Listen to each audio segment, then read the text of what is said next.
तो आज बात करते हैं एक बड़े ही दिलचस्प चैलेंज की। एक ऐसा चैलेंज जो बालों के आम मसाइल जैसे हेयर फॉल या स्लो ग्रोथ का एक कुदरती हल पेश करता है। जी हाँ, यह है मेथी दाने का हेयर चैलेंज। अक्सर लोग बाल गिरने और उनकी ग्रोथ रुक जाने से परेशान रहते हैं और इसका हल घरेलू टोटकों में ढूंढते हैं। तो चलिए आज हम एक ऐसे ही जबरदस्त नुस्खे को देखते हैं कि इसमें आखिर है क्या। अच्छा, तो इसका जो सोर्स मटेरियल है ना, वो एक बहुत बड़ा दावा करता है। दावा यह है कि पहली ही एप्लीकेशन से हेयर फॉल कम हो जाएगा। ये तो काफी बड़ा वादा है ना। लेकिन आगे बढ़ने से पहले एक चीज साफ कर लें, ये रेमेडी तभी काम करेगी जब कोई अंदरूनी कमी या कोई क्रॉनिक इलनेस ना हो। मतलब अगर मसला अंदर से है तो पहले उसका इलाज जरूरी है। ये बात जहन में रखना बहुत इंपॉर्टेंट है। तो आखिर इसका राज है क्या? सिर्फ एक चीज, मेथी के बीज। चले देखते हैं कि ये काम करते कैसे हैं और इनके पीछे साइंस क्या है। तो मेथी दाना यानी फेनुग्रीक सीड्स, ये एक कमाल का नेचुरल इंग्रेडिएंट है।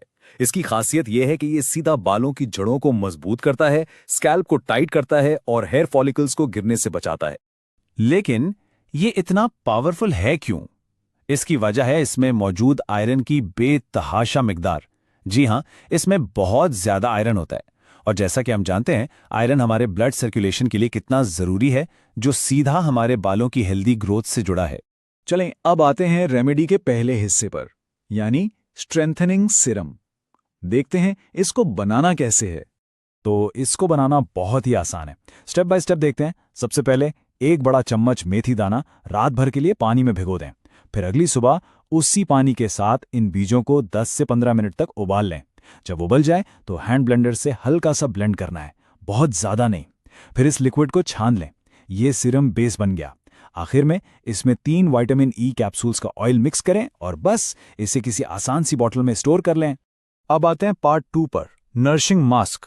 और इसकी सबसे मजे की बात पता है क्या है? ये सीरम बनाते हुए जो चीज बच जाती है ना, उसी से बनता है, कोई वेस्टेज नहीं। बिल्कुल, जो मेथी का पल्प बच गया था उसको फेंकना बिल्कुल नहीं है। इस पूरे प्रोसेस की खूबसूरती ही यही है कि इसमें कुछ भी ज़ाया नहीं होता। मास्क बनाने का तरीका तो और भी आसान है।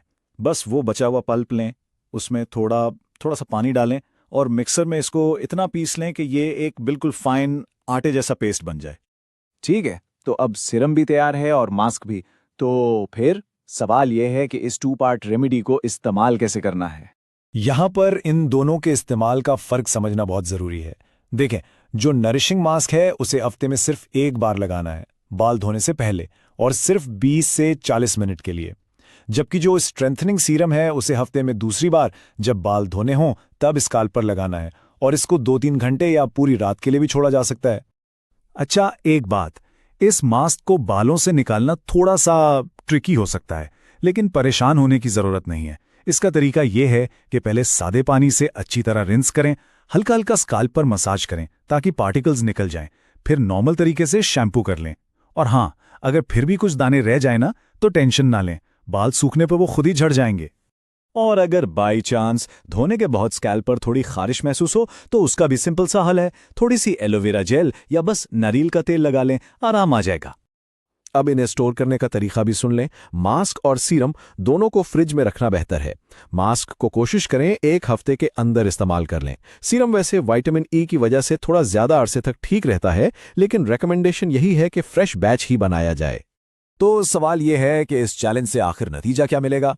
वादा यह है कि पहली ही एप्लीकेशन से हेयर फॉल में कमी आएगी, बालों में एक नई चमक और नरमी महसूस होगी, और जो ग्रोथ रुक सी गई थी वो भी वक्त के साथ बेहतर होना शुरू हो जाएगी।